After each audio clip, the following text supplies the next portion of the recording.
شاہ عبداللہ بھائی نے سوال کیے ہیں کہ یہاں پر دبئی میں بعض لوگ نا بعض ساتھیوں کو لے کے جاتے ہیں کاروبار کے لیے، آگے کسی پارٹی سے ملاتے ہیں اور وہاں پہ دیہڑی مثلاً اس کی ہوتی ہے 120، تو یہ اس کو کہتے ہیں کہ آپ کو 100 روپے ملیں گے، وہ 20 روپے وہ خود رکھتا ہے، وہ بتاتے اس کو کہ 100 روپے دیہڑی ہوگی، یا مثلاً تنخواہ ماہانہ 2000 ہے تو وہ کہتے ہیں کہ آپ کو 1800 روپے تنخواہ ملے گی، 200 خود رکھتا ہے۔ اس کا کیا حکم؟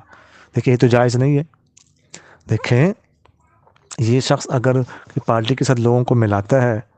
مزدور کسی کو پارٹی کو دیتا ہے تو یہ کمیشن لے سکتا ہے،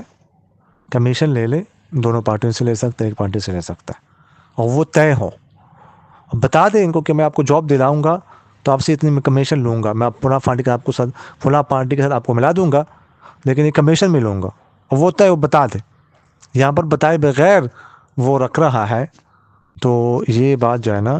جائز نہیں ہے، بتائے اور پھر بعد میں رضامندی سے کمیشن طے کرے۔ جزاکم اللہ خیر۔